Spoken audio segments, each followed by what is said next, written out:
Nirvana's story is more than a rock biography. It's a cultural earthquake. In the early 1990s, the music world was dominated by polished hair metal, pop stars, and MTV glitz. And then came three guys from the rainy Northwest: Kurt Cobain, Chris Novoselic, and Dave Grohl. Their sound was raw, urgent, and unpolished. And yet, when Nevermind dropped in 1991, everything changed. Suddenly, Smells Like Teen Spirit was everywhere, on radios, on TV, in malls, in kids' bedrooms. The song became an anthem not because it was clear, but because it captured a mood: frustration, rebellion, and alienation. But with success came chaos. Nirvana, a band born in dive bars and basements, was thrust into a spotlight they never wanted. Kurt Cobain, especially despised fame. He had dreamed of recognition but wasn't prepared for superstardom. The media quickly turned him into a reluctant voice of a generation. For Kurt, this label was both flattering and suffocating.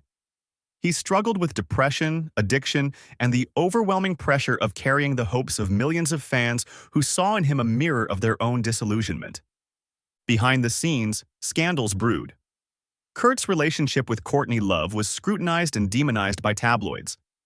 The two became rock's most controversial couple, addicted to drugs, haunted by rumors, and chased by paparazzi.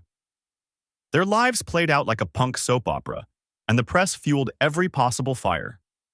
Questions about whether Courtney influenced Nirvana's fate, whether she fed Kurt's struggles, or whether she became his only lifeline still echo in fan debates today.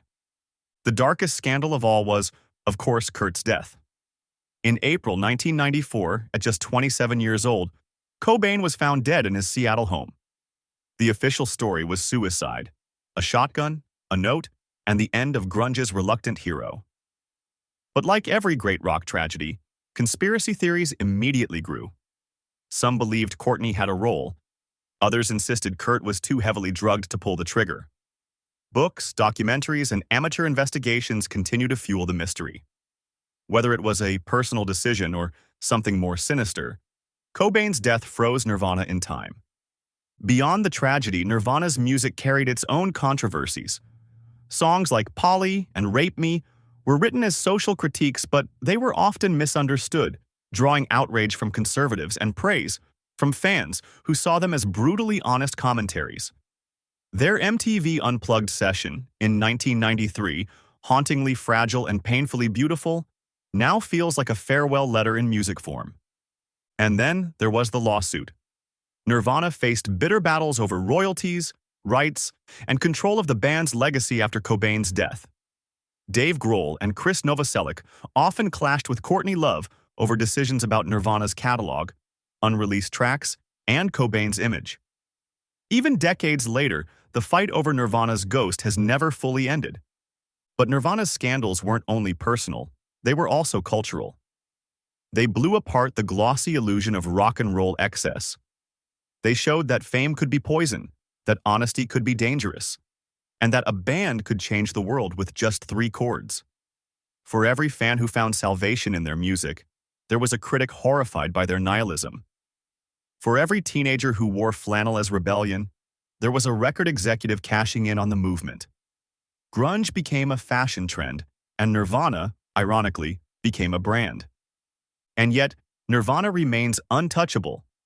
Their story is carved into rock history not only because of the music, but because of the scandal, the heartbreak, and the myth. Kurt Cobain became part of the tragic 27 Club, alongside Hendrix, Joplin, and Morrison. But unlike many before him, his death didn't just end a career. It ended a movement. Grunge was never the same. Today, Nirvana's songs still resonate with new generations. They sound like rebellion, but they also sound like warning signals. They remind us of the fragility behind the noise, the pain behind the power chords. Vinyl Crimes looks at Nirvana not as a nostalgic poster on a teenager's wall, but as a case study of fame gone toxic.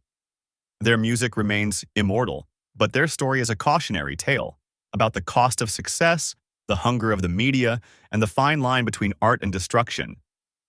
Nirvana's rise and fall weren't just about a band. They were about all of us, our obsessions, our myths, and the way we turn artists into martyrs. In the end, Kurt Cobain didn't just sing about being misunderstood. He embodied it. And that is why Nirvana's scandalous, tragic, and unforgettable story will echo forever.